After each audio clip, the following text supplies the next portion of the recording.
ustedes nos van a dar un ejemplo y nosotros vamos a tener que defenderlo, o vamos a tener que ir detallando los artículos. Usted tiene que explicar los conceptos en un examen oral. Nosotros, de acá a la clase que viene, le vamos a dar un trabajo práctico, que es condición de regularidad, bien, en los cuales vamos a ver un caso concreto, como un poquito los ejemplos que vamos mencionando, pero un poco más complejo. Y ahí con los artículos tenemos que defenderlo. Claro, ustedes van a trabajar más con los artículos para poder ponerlo en cuestión. Y la clase que viene, hacemos la revisión de ese trabajo y lo vemos de una manera más práctica, pero yo tengo que poder, digamos, recorrer esos artículos, que ustedes tengan dónde está cada cosa y mencionarlo y explicarlo un poquito para que se entienda. Después, la clase que viene, revisamos el trabajo práctico y revisamos las dudas que se van dando. Por ejemplo, yo les di el caso de la ambulancia, ustedes ninguno tuvo duda, o más o menos. Pero bueno, se pueden dar algunas, cuando uno por ahí no tiene todos estos conceptos, pues se puede dar alguna inquietud sobre cómo resolver un caso. Por ejemplo, a partir de 1753, no, por nada, empezamos a hablar de la responsabilidad, de casos de responsabilidad objetiva. Dijimos de la responsabilidad objetiva que la culpa era irrelevante. Y también vamos a agregar que los supuestos de responsabilidad objetiva están previstos por la ley. Son disposiciones legales, están previstos acá en el código o alguna ley especial, pero no se construyen entre las partes los casos de responsabilidad objetiva. Solamente es por una disposición legal que la atribución de responsabilidad sea objetiva. ¿Sí? Van a ser los que surgen del código. Un ejemplo es, en general, la responsabilidad por hecho de terceros, podemos decir a grandes rasgos, ¿no? Como género, y podemos dar determinadas especies de responsabilidad por hecho de terceros. En la responsabilidad objetiva, una persona va a responder ya no por su propio hecho, ya no por la culpa o dolo que haya tenido en ese hecho, sino que también va a responder por hecho de terceros.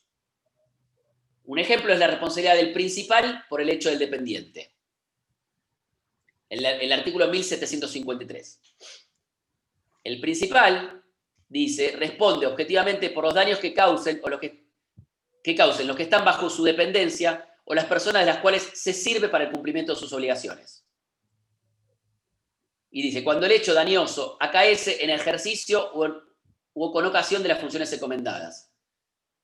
Y va a decir que la falta de discernimiento del dependiente no excusa al principal y que la responsabilidad del principal es concurrente con la del dependiente. Usted va a poder demandar a los dos, al principal y al dependiente.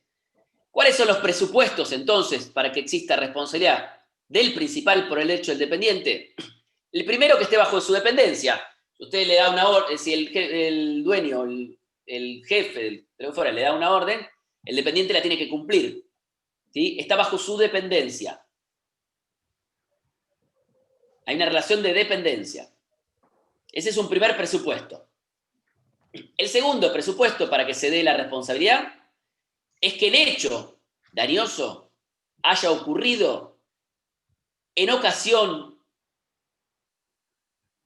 de esta dependencia, en ocasión de sus funciones, en ejercicio o en ocasión de las funciones que le encomendaron.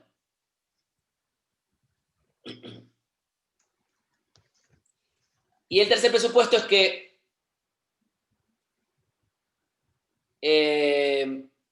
este principal se sirve, es decir, tiene un provecho, se sirve de las tareas de este dependiente. Se vale de las tareas de este dependiente. Y una característica que si el dependiente actuó con falta de discernimiento, se puede excusar él, o sea, puede la ley eximirlo de responsabilidad, pero no lo va a eximir al principal. ¿Por qué? Porque ya no analizamos una cuestión del conocimiento y la voluntad, del dolo o de la culpa, sino que responde el principal por un factor objetivo de responsabilidad. Ya no interesa la cuestión subjetiva. El conocimiento es una cuestión subjetiva, el discernimiento de la acción. ¿Sí? Si el dependiente actuó sin discernimiento, esto no excusa al principal. El principal va a responder por una causal objetiva. Los presupuestos van a ser, para saber si responde, vamos a ver, ¿está bajo su dependencia? Sí. ¿Se sirve del cumplimiento de las obligaciones del dependiente? Sí. ¿Esto ocurrió en ocasión del trabajo? o con el ejercicio de alguna ocasión de sus funciones? Sí, entonces responde. Responde por una responsabilidad objetiva. El código establece la responsabilidad del principal por el hecho del dependiente. ¿Sí? Establece que tiene que responder cuando se dan estos tres presupuestos.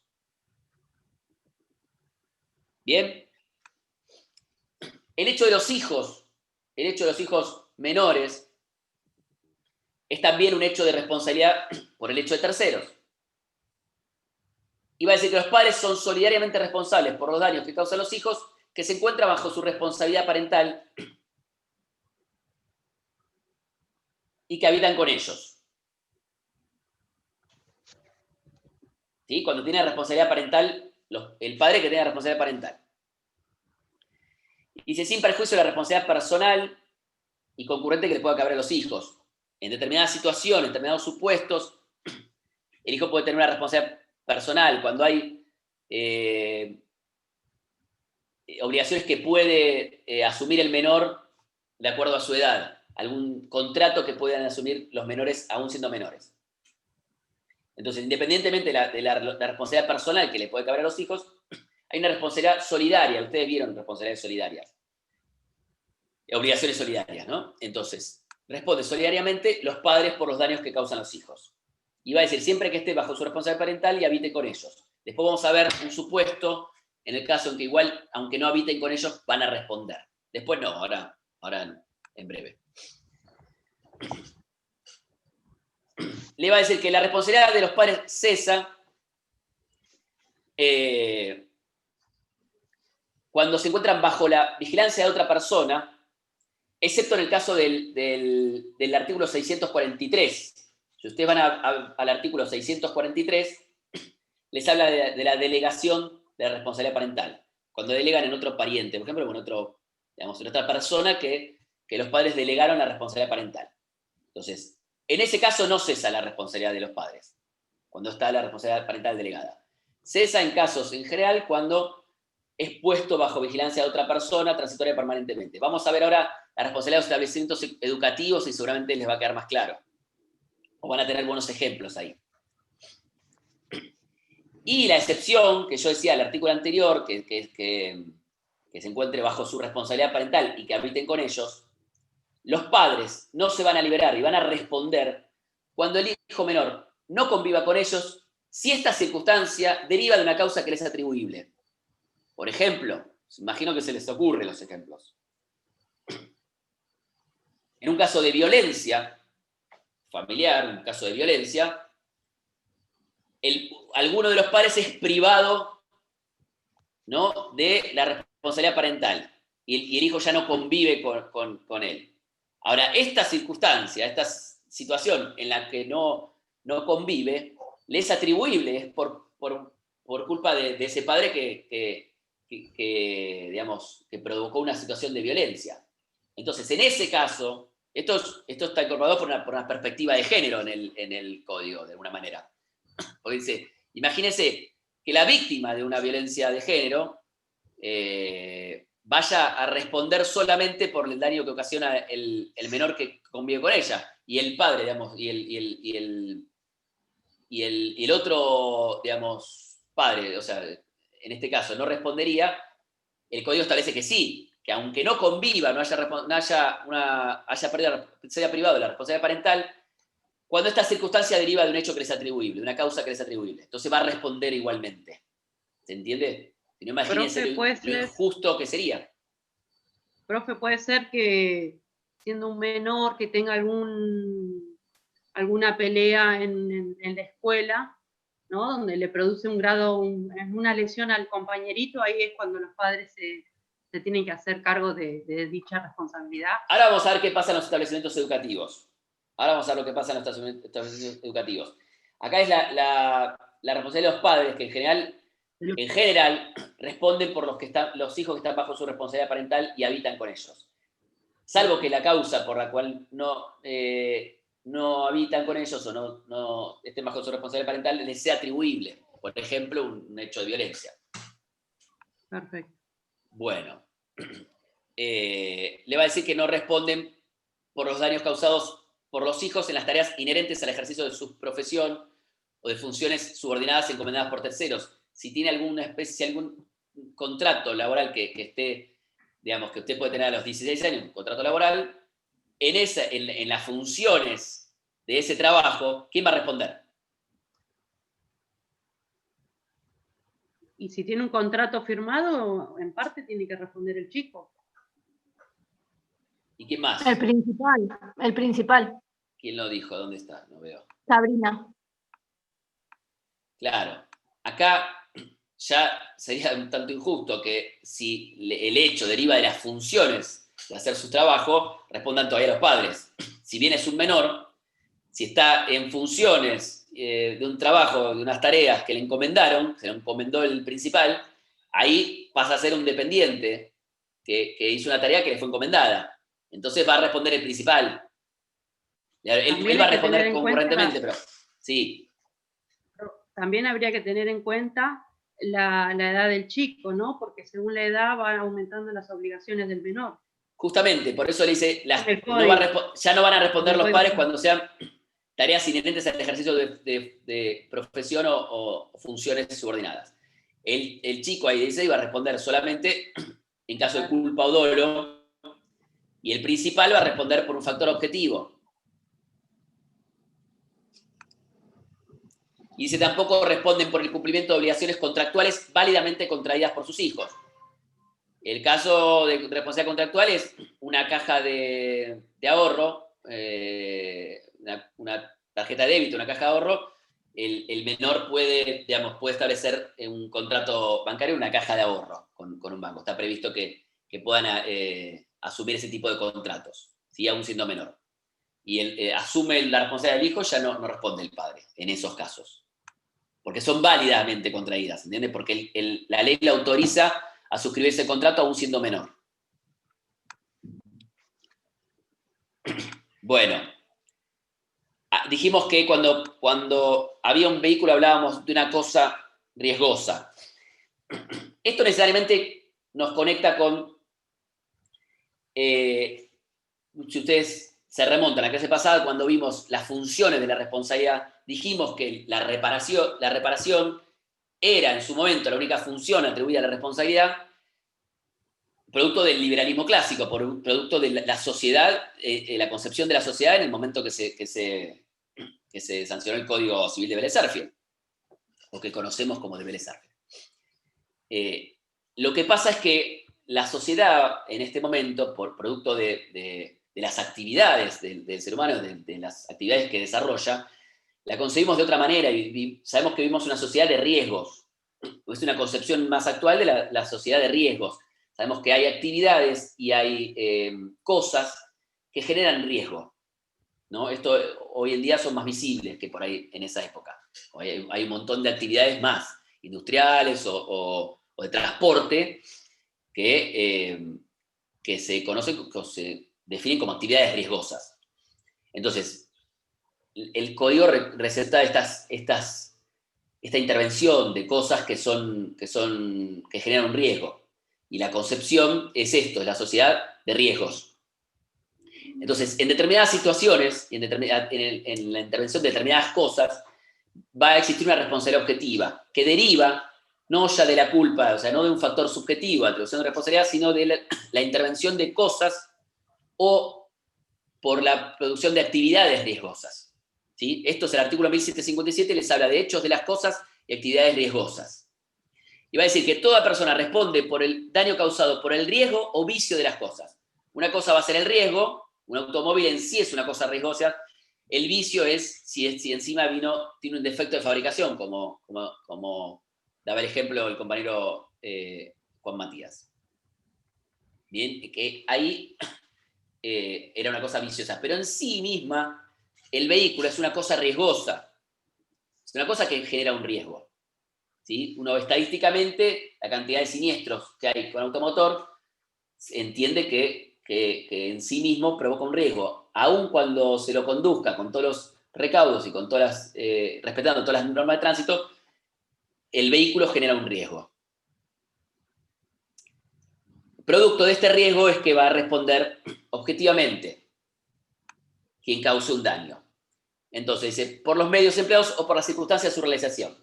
En este caso, las responsabilidades objetivas y no son eximentes la autorización administrativa para el uso de la cosa o la realización de la actividad. Es decir, no lo van a eximir porque tenga un permiso para conducir un vehículo. Sí, le dan una licencia de conducir, pero usted conduce una cosa riesgosa y sabe que asume un riesgo y que esa responsabilidad va a ser objetiva. Bien, ¿y quiénes van a responder según el 1758? El dueño y el guardián.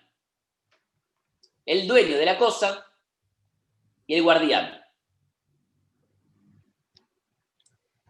El guardián es quien ejerce por sí o por terceros el uso, la dirección y el control de la cosa. El uso, la dirección y el control de la cosa. Quien conduce un vehículo puede no ser el dueño. ¿Sí? Yo les iba a pasar un videito, pero lo vamos a pasar a la clase que viene. Pero la idea original, antes que se termine la clase, era un pequeño video y después que usted dejarlos con esta idea latente de ver. El uso, perdón, profe. El uso, la dirección y el control de la cosa. Gracias. El guardián va a ser quien tenga el uso, la dirección y el control de la cosa. Profe, ¿guardián en el sentido de la custodia o legal o guardián de protector? Por ejemplo, el sereno de la cochera, No, el guardián es el que tiene a cargo la cosa, tiene el uso, la dirección y el control. Es el guardián de la cosa. Disculpe, el dueño soy yo y usted lo maneja, usted sería el guardián del coche, por ejemplo. Claro. Si ¿Listo? yo conduzco el vehículo, soy el guardián del vehículo. Incluso quien obtiene un provecho de ella. Yo puedo tener el vehículo suyo y lo conduce otra persona. Sería un remisero. Le contrato yo, claro, y usted es el dueño, es el titular registral. Me lo da a mí, yo a su vez contrato un chofer.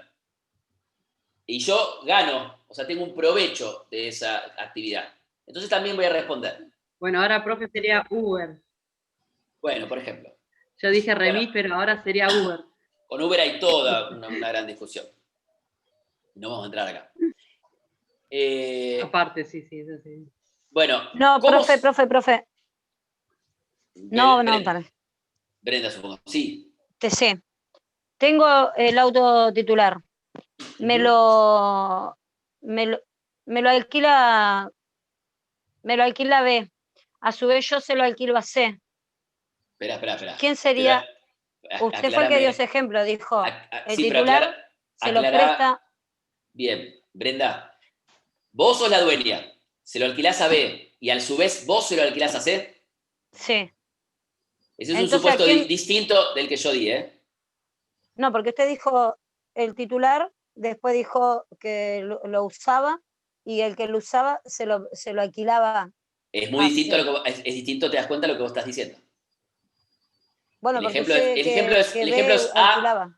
El ejemplo es A se lo da a B y B a su vez subcontrata. Yo ni siquiera dije alquilar, digamos, subcontrata con C. Pero es B quien subcontrata con C, no A. El ejemplo que vos estabas dando era A se lo alquila. Va a responder C porque lo maneja, pero también va a responder B porque saca provecho de eso. Acá tenemos responsabilidades concurrentes. Va a ser más de una persona responsable. No es que una sola persona responde, Brenda, por ahí te estás confundiendo. Estás presuponiendo que una sola persona responde, ¿no? Por eso yo hablaba de los presupuestos que uno trae de antes de la materia. Entonces, no, profe, es del ejemplo que usted me está dando y no de lo que... Pero el ejemplo, Brenda, el ejemplo que yo di es A se lo da en uso a B y B, a su vez, le otorga el uso a C. Vos estabas diciendo que A se lo alquilaba a B y a C, por eso te iba a decir que me aclares en qué circunstancias. Pero el responsable no sería también A, que es el titular. El titular va a responder, por eso habla del dueño y guardián. Estamos estableciendo quién es el guardián. El titular del vehículo responde porque es una cosa riesgosa y al ser el dueño, si lo pone en circulación, aún a través de otras personas, va a responder. Por eso no hay solo una persona que responde. Usted, si tiene un va a sufrir un hecho en la vía pública, va a demandar al guardián. Puede pasar que el guardián es el mismo que el dueño, porque ese vehículo lo conduce el dueño. Puede pasar que no. Entonces va a demandar al guardián y al dueño de la cosa. ¿Quién es el guardián? Estamos estableciendo con Juan Matías, y preguntaba, bueno, ¿cómo sé quién es el guardián? ¿Cómo legalmente me establece el guardián? Y el código es clarísimo, le dice, ¿quién tiene el uso, la dirección y el control de la cosa, ¿no? Digamos, en un vehículo, quien lo maneja, Gracias, profe. o quien obtiene provecho de ella, puede ser que no lo maneje, pero tiene un provecho de que lo conduce otra persona. Y entonces dijimos, ¿cómo se exime este dueño o guardián? ¿Cómo se eximen de responsabilidad el dueño o el guardián? Tienen que probar que la cosa fue usada en contra de su voluntad, expresa o presunta. Es decir, la voluntad puede ser expresa o presunta. Presumimos que no había voluntad.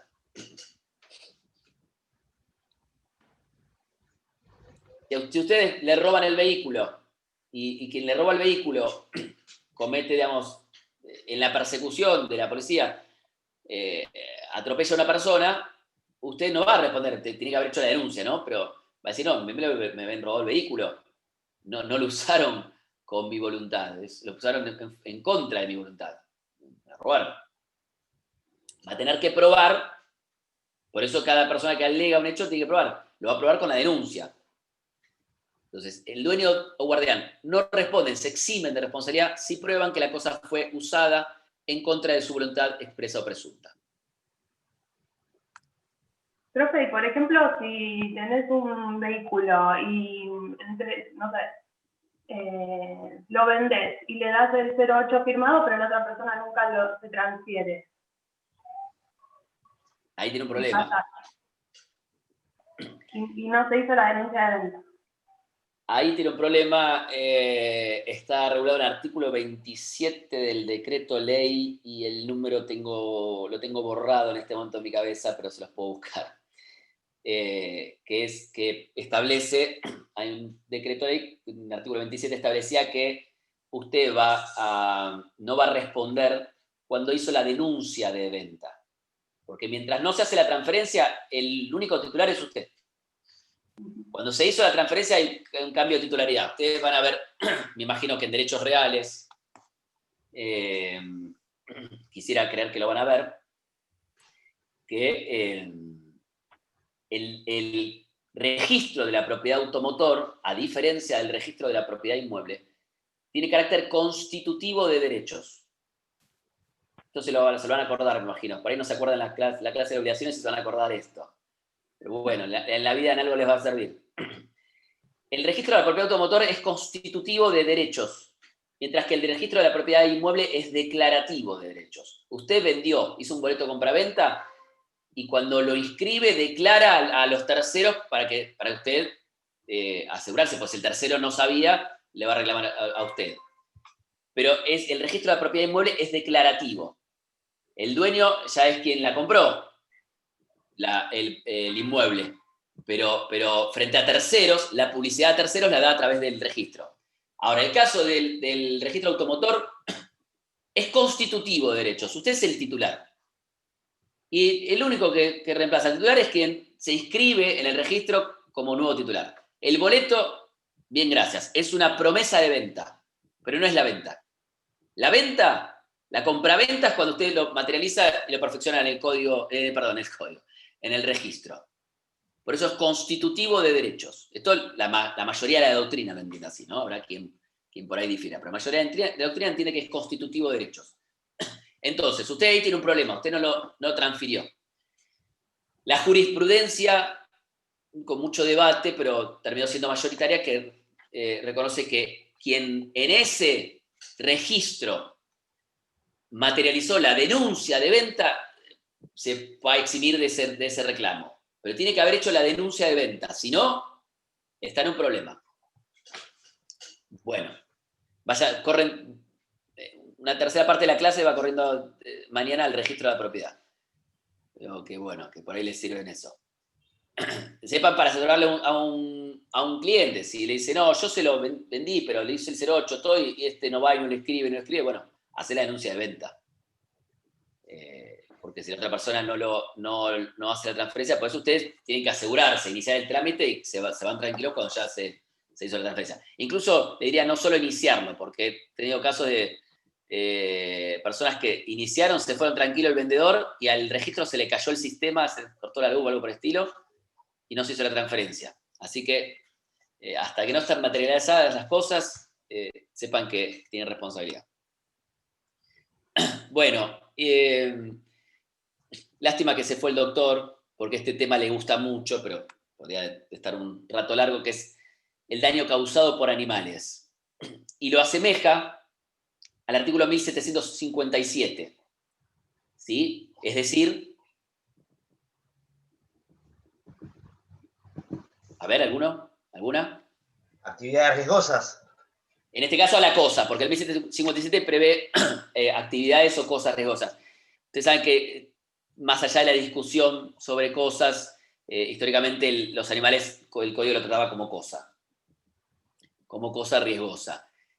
Más allá de una discusión muy actual de pensar que no sea una cosa el animal, sino un sujeto de derecho no humano. Bien, y dijimos, les prometí que íbamos a hablar de la responsabilidad de los establecimientos educativos. Y con esto por ahí es lo último que vemos antes de pasar a la relación de la acción civil entre acción penal. No nos queda mucho tiempo, pero lo vemos, en todo caso lo repasamos la clase que viene. En el artículo 1767 les va a hablar de la responsabilidad de los establecimientos educativos. Y va a decir que el titular del establecimiento educativo responde por el daño causado. Esto del titular viene a zanjar una discusión porque se discutía si era el director, si era el dueño, si era... Entonces el código establece que va a ser el titular del establecimiento educativo quien responde por el daño causado o sufrido. O sea, esto que preguntaba antes, creo que fue Teresa o Birma, que hablaron. Bien, Birna, cambiaste el nombre. De cuando alguien le pega a un compañerito, tanto sea que lo provoca o lo sufre el menor, o sea, tanto por el daño causado o sufrido por los alumnos menores, va a responder el titular del establecimiento, porque los padres no podrían estar ahí evitándolo. Se supone que está en la escuela el chico, la chica. Entonces, va a ser responsabilidad de las autoridades, o sea, en este caso el titular del establecimiento, ¿sí? El dueño del establecimiento educativo responde por el hecho, el daño causado o sufrido por los menores de edad cuando estén bajo su... ojo con esto, cuando se hallen o deban hallarse bajo su control. Si el padre o la madre lo deja en el establecimiento educativo y el chico evade el establecimiento y se va, pero ya había ingresado y estaba bajo el control, o sea, debía estar bajo el control y no está, por supuesto, hay una responsabilidad del establecimiento educativo. Claramente por eso las peleas eran a la salida y a la esquina, profe. Bueno, claro. Por eso tienen que amonestar, claro. Y dice, la responsabilidad es objetiva. Claramente es objetiva y solo se exime por caso fortuito. O sea, pasó un evento que no podía, era imprevisible o aún siendo previsto no podía evitarse, ¿no? Eso era el caso fortuito. Y le establece el código una obligación de un deber que tiene el establecimiento educativo de contratar un seguro de responsabilidad civil. ¿Sí? Y le delega a la Superintendencia de Seguros que fije la regulación de esto, de cómo tiene que ser el seguro que tiene que contratar el establecimiento educativo.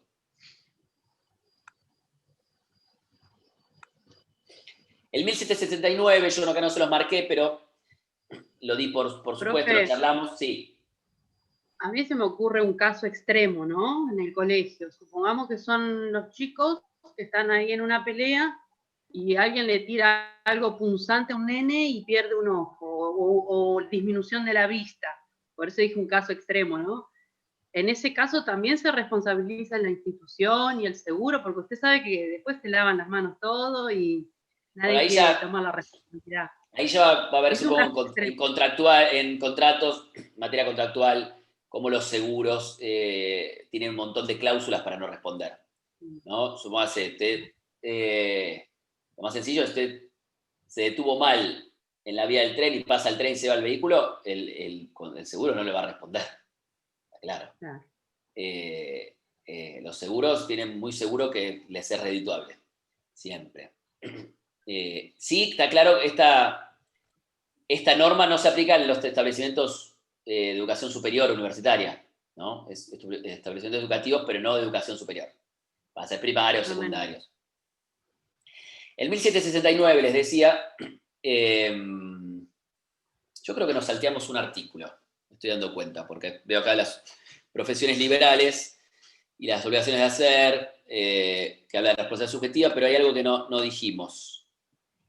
Así que vamos a volver un poquito atrás. Yo podría indicarle que a mi punto de vista hay como 2 o 3 que nos salteamos y le iba a preguntar si iban o no. No vemos todos los artículos, pero hay uno particular que sí me salteé, que es la obligación de medios y resultados. Pero les cierro, ya que estamos aquí, con el 1769, que yo lo di por supuesto, pero es cuando hablamos de... ¿El 68 no? El 68 habla de las profesiones liberales, podríamos hablar un rato, pero yo preferiría saltearlo, pero algo le voy a hacer, sí le voy a hacer una mención por eso me acordé que no lo vimos. Ahora lo vemos, pero okay. Brenda, no te adelantes, pero el 1769 les deja muy claro que cuando hablamos de accidente de tránsito, la circulación de vehículos implica en sí mismo responsabilidad objetiva. Dice, los artículos referidos a la responsabilidad derivada de la intervención de cosas se aplican a los daños causados por circulación de vehículos. Es decir, lo asimilamos al 1757 a la cosa riesgosa. No vimos un artículo de haber pasado que habla de la obligación, digamos, de medios y de resultados.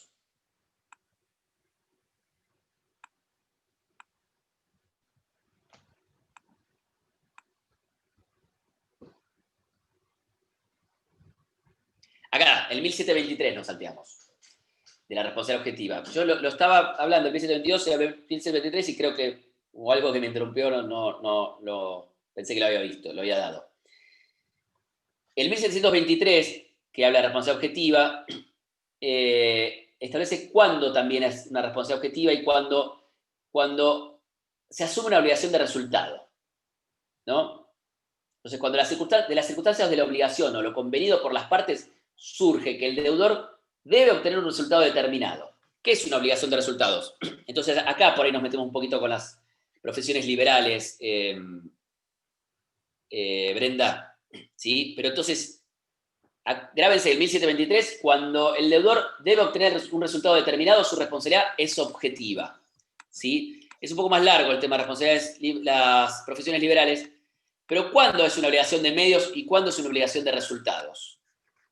Por ejemplo, el abogado,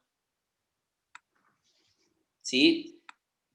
En general, y esto es bueno que ustedes lo sepan y que lo aclaren a sus clientes, tiene una obligación de medios. ¿Sí?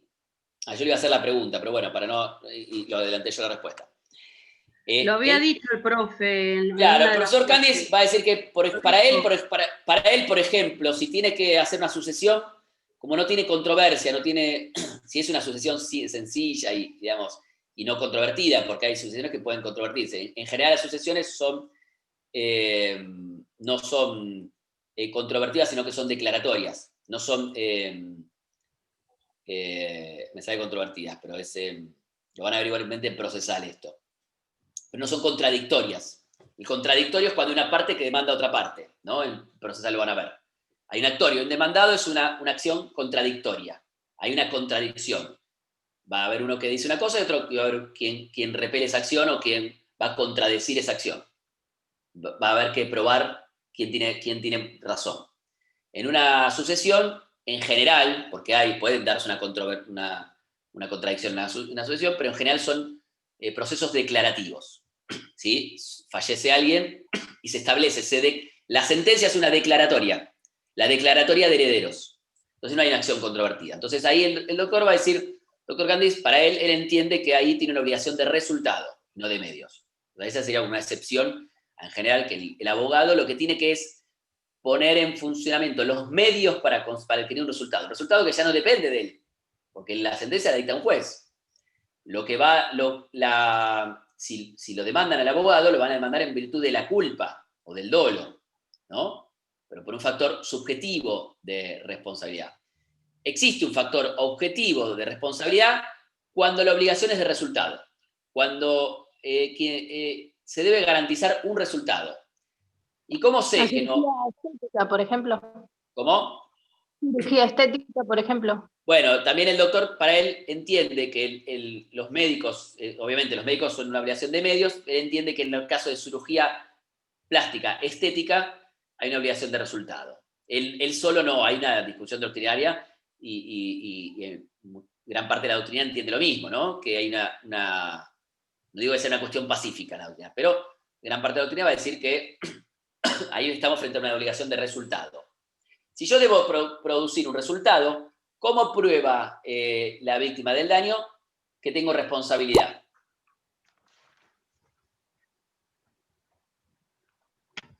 Cuando no obtuvo ese resultado.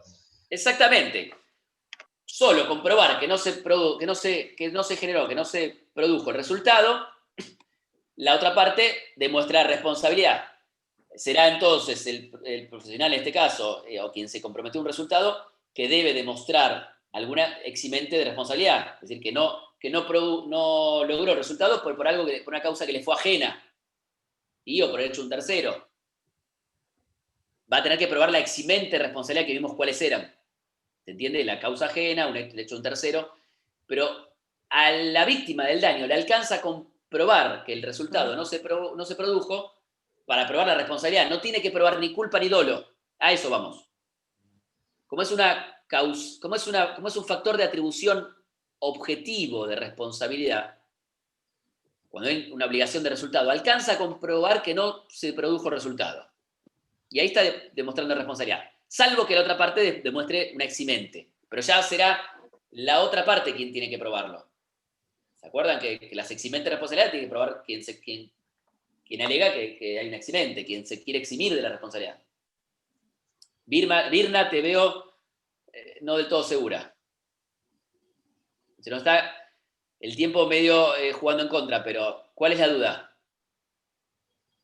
No, porque también estaba relacionando con la clase que usted dio anteriormente, que yo no estuve, y dio una parte, pero no me acuerdo, por eso lo estaba pensando. Bueno, igual, no sí, no sé si me entendió. No sé a cuál, pero... Claro, no, yo tampoco me acuerdo a cuál. No te acordás ahora, pero la clase que viene hacemos repaso. Ahí por ahí lee lo anterior, fíjate qué es lo que te evoca, que no me estoy dando cuenta. Por ahí pienso un poquito, pero... Porque no te confundas con lo que es la función de prevención, que ahí ya es antes del resultado, incluso cuando sea el resultado para que no se agrave, pero acá yo tengo una obligación. El cirujano se comprometió en obligación de resultado, si entendemos que es de resultado la de la cirugía estética, a un determinado resultado. Si no lo cumple, hay una responsabilidad por no haber generado ese resultado, una responsabilidad objetiva. No tiene que probar que hubo culpa, no tiene que probar que hubo dolo la víctima. En todo caso, será el responsable quien tiene que probar un eximente. Es muy importante para la carga de la prueba, para quién tiene que probar un hecho, un expediente. Bien. Y las profesiones liberales, a pedido de Brenda, que... Ahí ya lo entendí, profe, nos basamos sobre la carga de la prueba. Perfecto. Tiene una consecuencia clara sobre la carga de la prueba, está claro. Usted sabe si hay responsabilidad. Usted ya no va a tener que atribuirlo por culpa, por dolo. La atribución de responsabilidad, el factor de atribución, es objetivo. Lo establece la ley. La ley dice, en estos casos va a responder. Y ya no hace falta ni la culpa ni el dolo. En otros casos no. En otros casos usted va a tener que alegar culpa o dolo y probarlo. Bien, y las profesiones liberales, que nos preguntaba Brenda, está sujeta a las reglas de las obligaciones de hacer, ¿no? Las profesiones liberales en general están sujetas a las reglas de las obligaciones de hacer. Y entonces el factor de atribución va a ser subjetivo, ¿sí? La responsabilidad dice es subjetiva, excepto, por eso me acordaba que me había salteado un artículo, cuando vi esto, cuando recordamos las profesiones liberales, excepto que se haya comprometido un resultado concreto. Si en la profesión hubo una promesa de un resultado, rigen las reglas de la responsabilidad objetiva.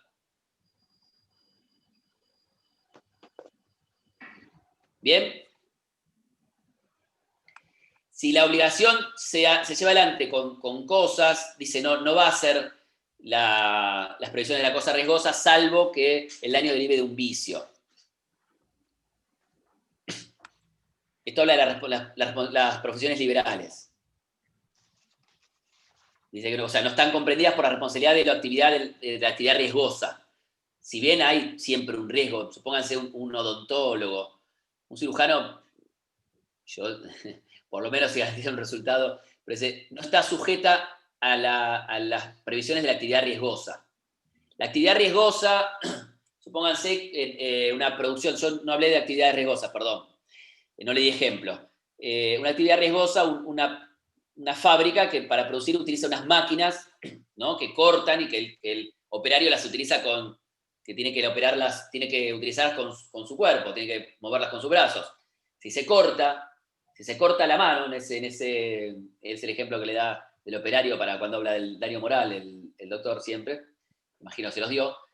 Si se corta con esa máquina, el dueño del establecimiento responde por la actividad riesgosa, además. ¿Sí? Responde porque es una actividad riesgosa. El uso de esa máquina es un riesgo que asume quien pone eso en el mercado, quien lo coloca en la sociedad, quien se sirve de esa máquina, quien tiene un rédito, un provecho. Bueno, en lo que queda vamos a delinear un poquito, y en todo caso lo retomamos en la clase que viene, pero no es difícil. Lo que pasa es que a veces uno,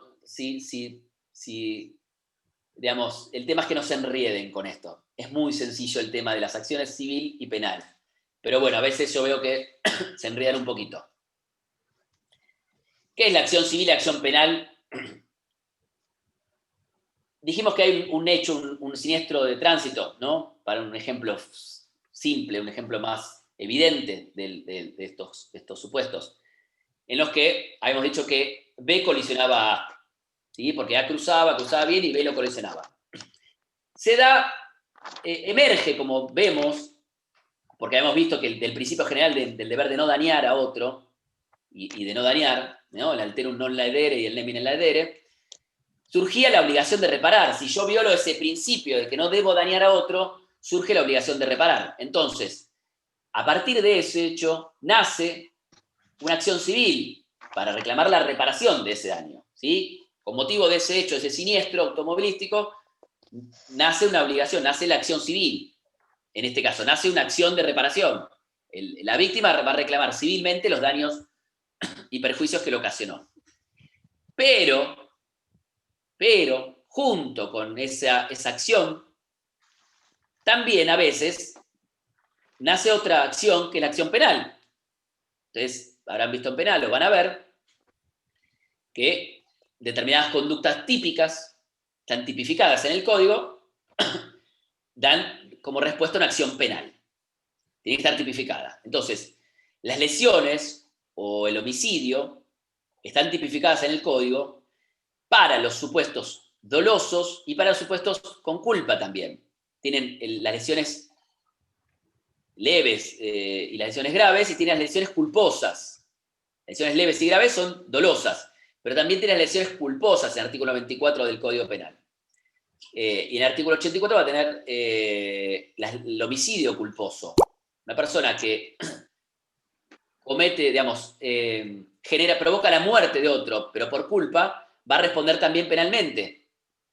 Si tuvo negligencia o imprudencia, si cruzó el semáforo en rojo a 120, el primer ejemplo que dimos, y atropelló a una persona, bueno, ahí la discusión va a ser si es culpa grave o dolo eventual, ¿no? Porque podía representarse ese hecho y bueno, asumió por ahí las consecuencias o se imaginó que no va a ocurrir. Esto se lo dejamos a los penalistas, que la discusión entre la culpa grave, no porque yo no lo sea, sino porque... También entraría, profe, que se podría haber evitado, ¿no? Si lo vemos en la parte penal.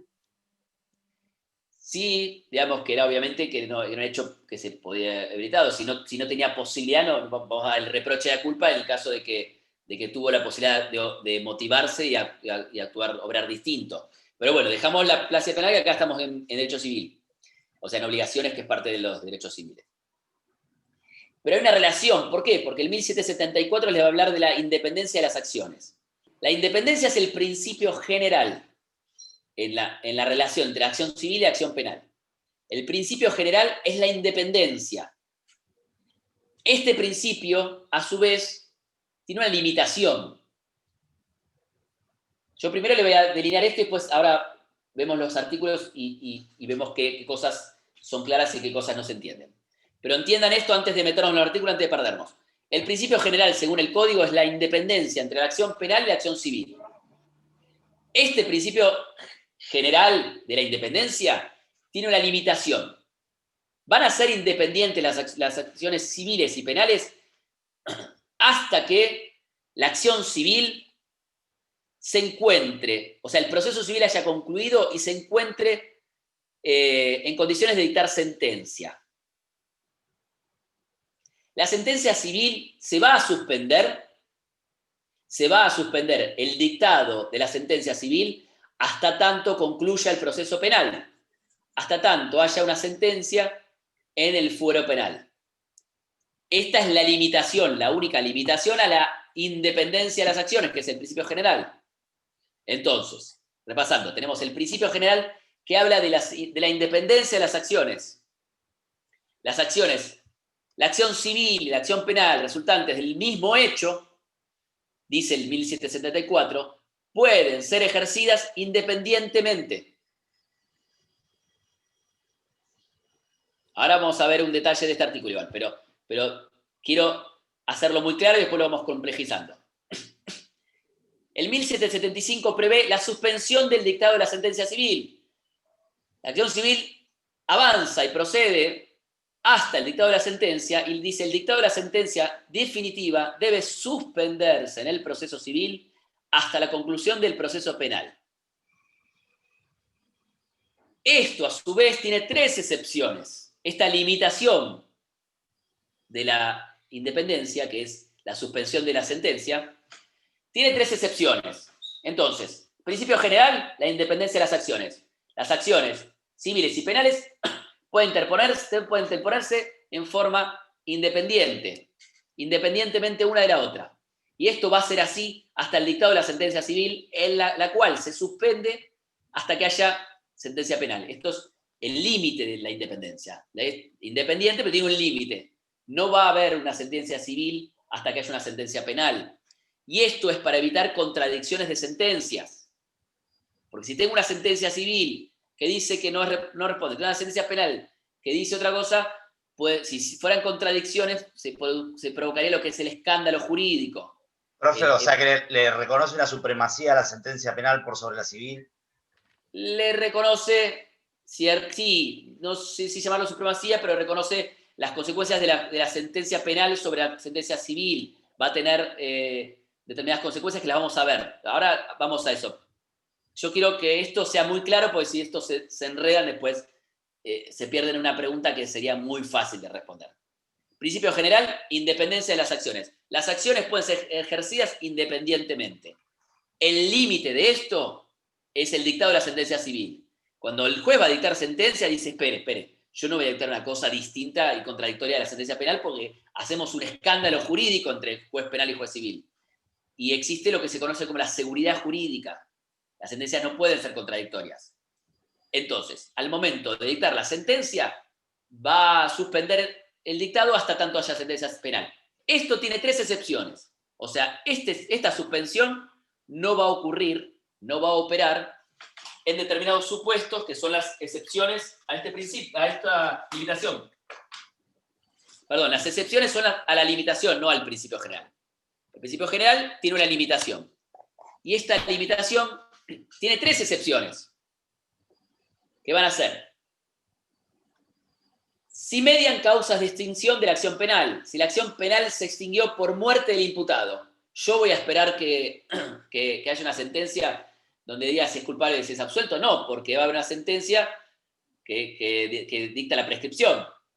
¿No? Se extinguió la extinción de la acción por muerte. La acción prescribe por muerte del imputado, por ejemplo. O porque pasó el tiempo que la ley tenía para juzgarlo. Si median causales de extinción de la acción penal que están previstas en el Código Penal, no van a esperar a la sentencia penal, está claro.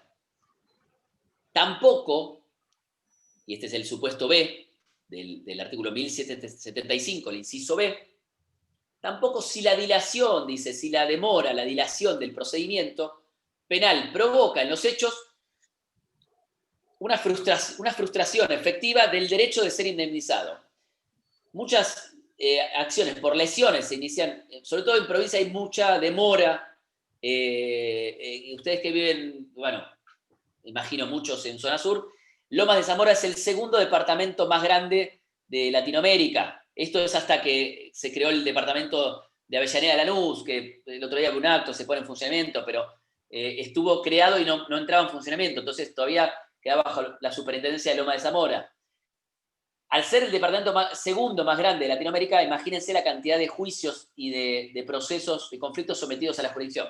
Entonces, en un caso de siniestro, se inicia una acción por lesiones culposas y las fiscalías estaban hasta acá de lesiones. Tenían robos, homicidios, defraudaciones, aunque no investigan muchas defraudaciones, generalmente es el delito, investigan los delitos más sencillos, el delito de sangre. Profe, y a eso súmele ahora la pandemia, ¿sabe cómo va a ser todo eso? Bueno, entonces, ¿qué previó el código? Porque si no, la víctima del daño no podía obtener la reparación hasta tanto no tenía una sentencia penal, y esto podía demorar 10, 15 años. Entonces, el código establece este artículo. Si uno demuestra que en los hechos la demora, es decir, si lo archivaron y no tienen ninguna perspectiva esa causa penal, si esto provoca una frustración en los hechos del derecho de ser indemnizado, el juez puede dictar sentencia igualmente. Ahora vamos a ver después qué pasa si el día de mañana se dicta sentencia penal. Alguien que tiene el micrófono abierto me hace eco, le pido si lo cierra. Gracias.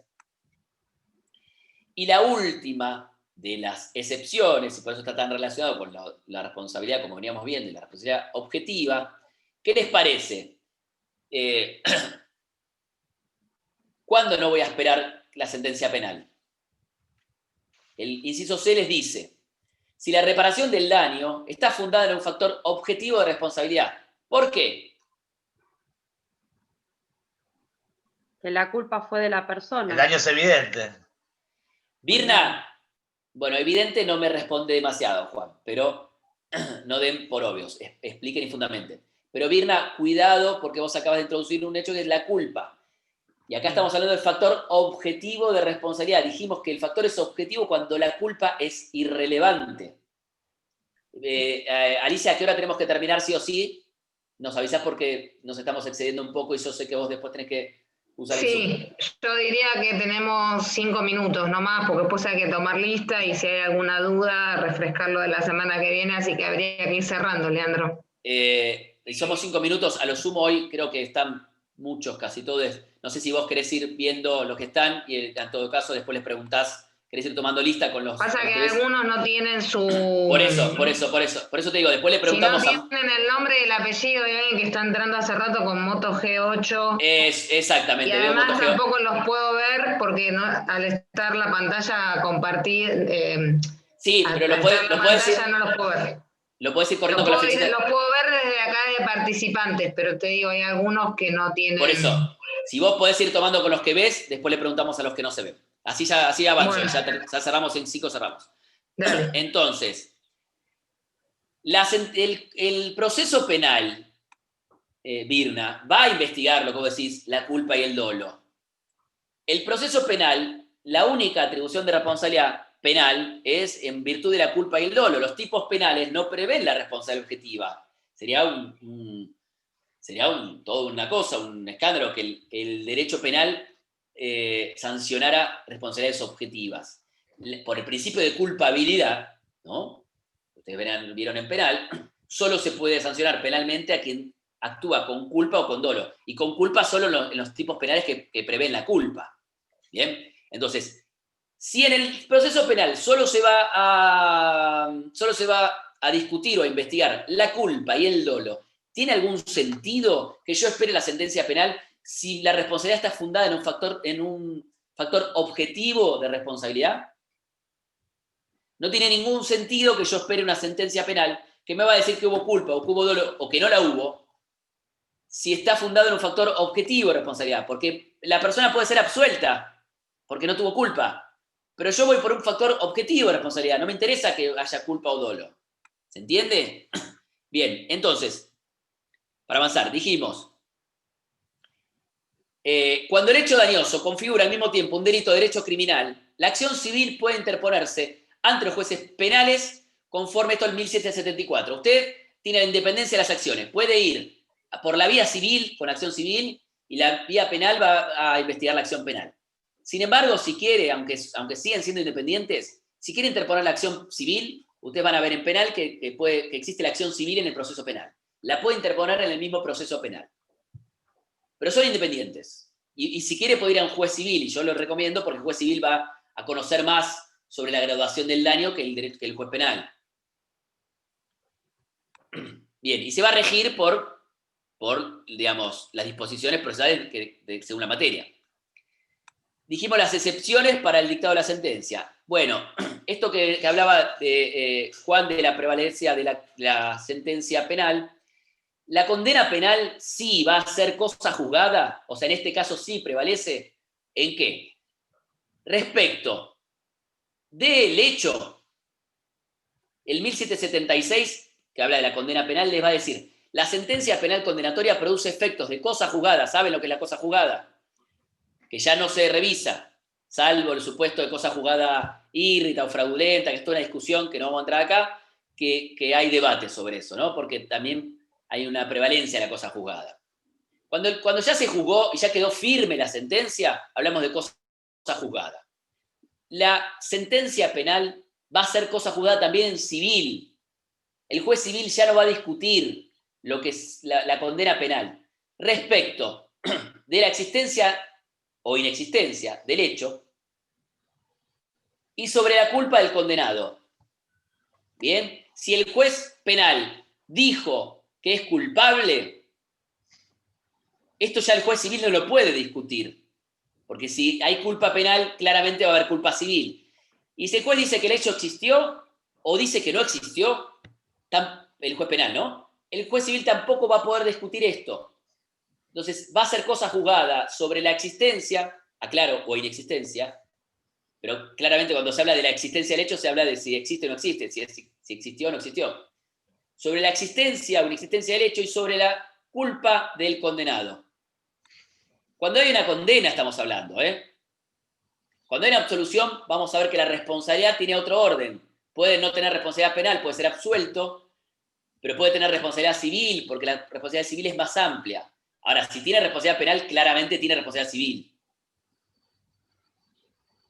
¿Está claro? Bueno, el 1777 le va a hablar de la inexistencia del hecho. Si el juez dice que el hecho no existió,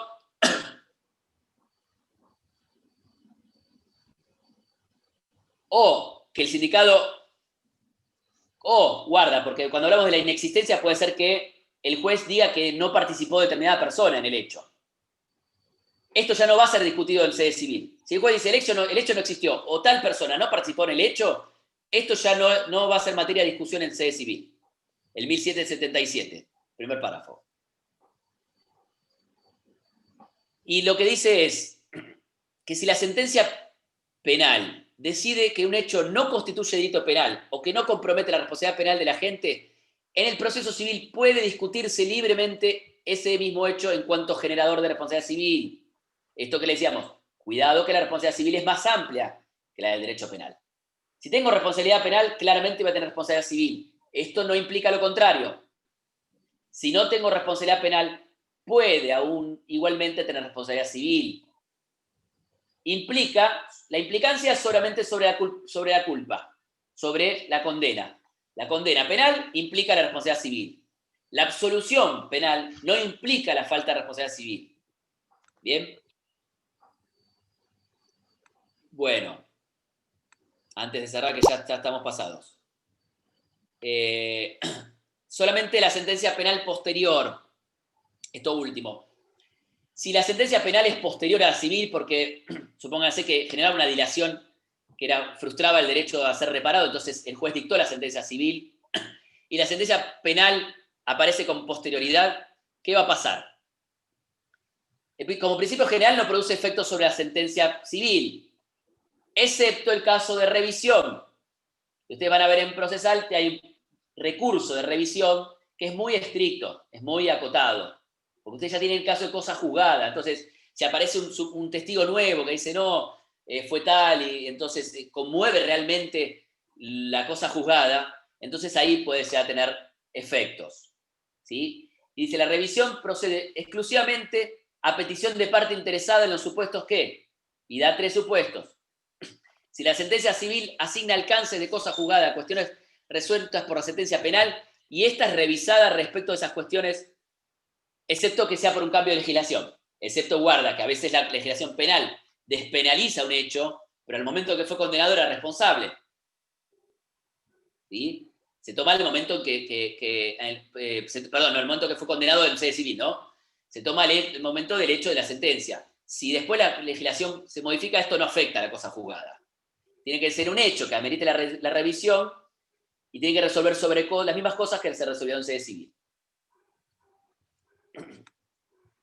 Y el supuesto B, si quien fue juzgado responsable en la acción civil es absuelto en el juicio criminal por inexistencia del hecho que funda la condena civil, o por no ser el autor. Esto que decíamos, el supuesto del segundo párrafo, del primer párrafo de 1777, cuando dice que el hecho no existió, o que no participó la persona sindicada como responsable, si la condena civil lo encuentra responsable y dice que el hecho existió, cuando la sentencia penal posterior diga o que el hecho no existió o que esta persona no participó, ahí va a tener que ser revisado.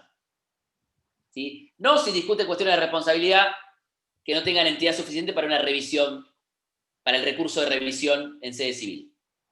¿Sí? En principio se va a respetar la cosa juzgada. ¿Sí? La manera de conmoverla es a partir del recurso de revisión, que tiene que ser un supuesto muy extremo.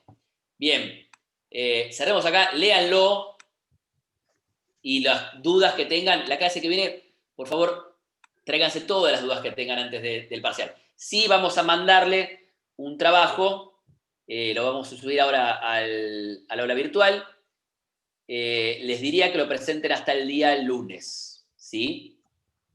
Que el fin de semana se acuerden de nosotros, bien, digan,